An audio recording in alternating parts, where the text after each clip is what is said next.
What's up, YouTube? Welcome back to the channel. Falcon's outside, and I got yet another toy to play with.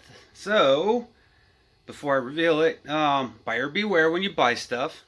You should usually make sure it drives and whatnot, and not take a video as word, because you never know. But I did, but it was cheap enough, because I wanted parts to put in the Falcon. So the idea, and we'll see how that comes out, is to take this Miata here. And you're probably thinking, what the F? Well, it turns out that the wheel track is about the same, and allegedly the Falcon is 5 inches wider, so that's 2.5 on each side.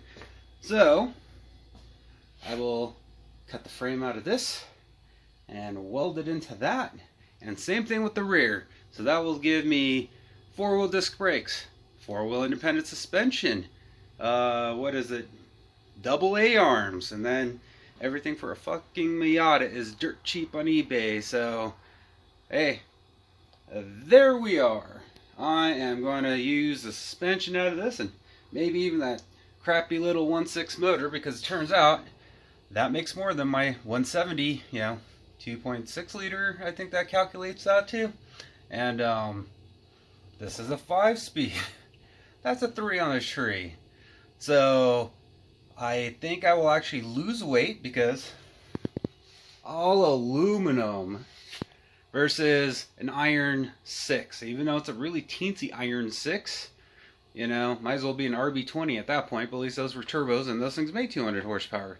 That thing made 101 with no accessories, according to back then.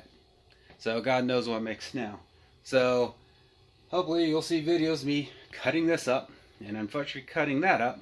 But the other funny thing is, they're both 4-lug, and I believe they're the same pattern. So other than the 13s may not clear the discs, I could go vice versa, and 4x100, whatever these are dirt cheap, and you can get anything and everything for. So the cost of, say, a TCI front end with the column and all that other shit, I'd probably, make my own kind of column kind of thing. But yeah, you're looking at an easy, starting at $2,000 something to ending up spending $3 because you want the bigger brakes and yada yada. And to top it off, you are now 5-lug, and that thing is still 4-lug, so I would need rims along with that. That doesn't even get to the rear end. Now the rear end, they do sell a 4-link setup. I've seen some universal 4-links with airbags and pan handbar. I would rather go with a triangulated 4-link to not run a pan handbar. But also, once again, one of those kits, you're starting at, just shy of $2,000, and I'm going to run the stock, 63 inline 6 rear end. It's only rated for like 200 horsepower, if that. So that'll break. So then you figure in, if I'm there, I might as well get a 9-inch, and next thing you know, you're spending $5,000 on the rear, $5,000 on the front. I'm not even at a motor yet. Now, the discount I got on this motherfucking thing, will leave me some money. And so it would be faster once it dries with this hokiness to get a pre-made subframe. I could go LS, $500. I could go 13B. That subframe is $500. Technically, they were bringing RBs in these. That should fit, or 2Js, but depending where my firewall ends up sitting to the relations of shock tower to firewall distance, this I think has a longer front end, kinda. Could be wrong. I'll measure it soon enough. But when I say back to buyer beware what, I've been spending the last hour trying to figure out why the fuel pump's not coming out. I got spark. The plugs look a little oily. I think there's 200,000 miles on this motor. The previous guy, but wires, plugs, oil, a new starter, and then next thing you know, let me switch to that. So I tried to start the car while I was there, didn't start. I knew something was up with the fuel. He said he put in a new pump, he may have goofed it up. So the O-rings for the fuel injectors turned out to be torn, and I did the diagnostic port jumper, and yeah, fuel pump was pumping fuel out. And next thing you know, it's like, hey, look at that, brand new injector. So someone was in here. And to top it off, that fuse was missing, and that's for the fuel injection system. So I don't know how it ran without a missing fuse, but I thought I smelled fuel in his garage.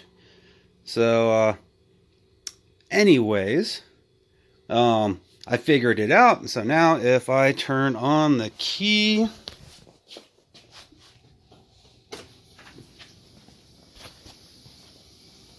I don't know if you can hear the fuel pump.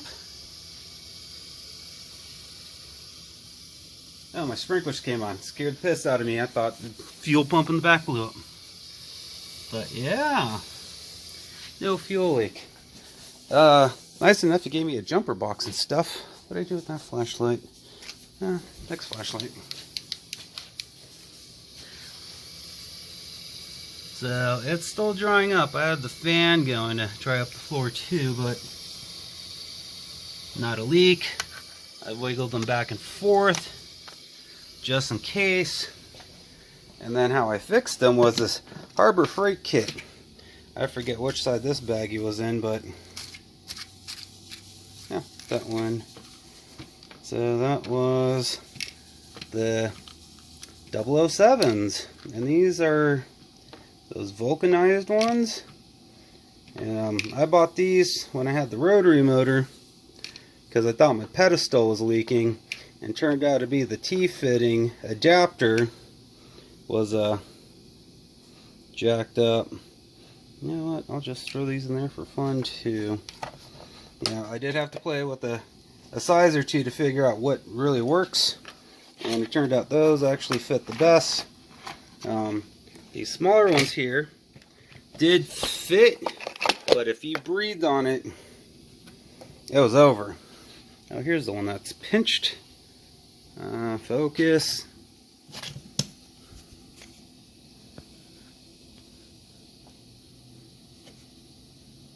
I don't know how well you can see that munched corner. Let's give it a dark background. There it is. There's the munched. So that was leaking. So this fuel pump's been running for probably a minute of me babbling and on and on. Fuel leak fixed. And I believe they sell those things for $10 or less or something. So, fuel system fixed. I still need to put on this idle control valve gizmo. I hope that gasket's still kind of good. I might throw a little silicone on there, or maybe some anti-seize like I did the rotary. Plug the injectors in, the crankcase valve, and supposedly this thing's supposed to start. And if it starts, well, that's awesome, because then I know it runs, and then I'll actually try to putt it around the block to make sure the shifts and everything. I know the lights work. I know when I was cranking it, I leaned on the wheel. The power steering was very light, so power steering works. The boots need to be replaced. This thing really just needs a good old pressure wash. And then from there, I'm going to start chopping this bitch down and, you know, fix little electrical things like this nonsense there. I was trying to sell off the last of my rotary stuff, but no one seems to want to buy it, so I'm just going to take that harness, because I'm sure Mazda, the shit should fit, or I could just get it off of eBay, and then go from there. So I'm pretty stoked. Everything should come out the way I imagined with the suspension. The rear should be really easy, because I've seen online trying people using the rear ends. They're just putting in some box steel 4 bolts and the rear ends in, and then you weld, you know, your little spring perch. You're going coilover, so it's not that big of a deal. And then go from there. You know, do the Ford 8.8 or something in the rear. You know, because I'm going to extend that torque arm, of course, because I need to go like another 20 inches. I think this is 91, and the car and the Falcon's 109 wheelbase, so that arm needs to extend. But that'll be cool if I can make this AC and all that junk run, because AC's nice. The shit's expensive, but if this works, then all I need is the core. I have a Harbor Freight, not sponsored, would like to be. Could use, another big toolbox there, buddy. The plastic welder, and just like Project Binky, make my own air conditioning. A couple snouts here and there, and diverter door, and poof, I have air conditioning. Shit, if it just pumps out of the top and cools off the car, that would be amazing. But enough rambling. Let me dry up the last of the gasoline and see the start. Well, what do you know? I got it to run. That's effing amazing. So far, no fuel leaks, and other than it stinks like this, it's running. It is a good sign. I think we're getting somewhere. So let's cut to something else.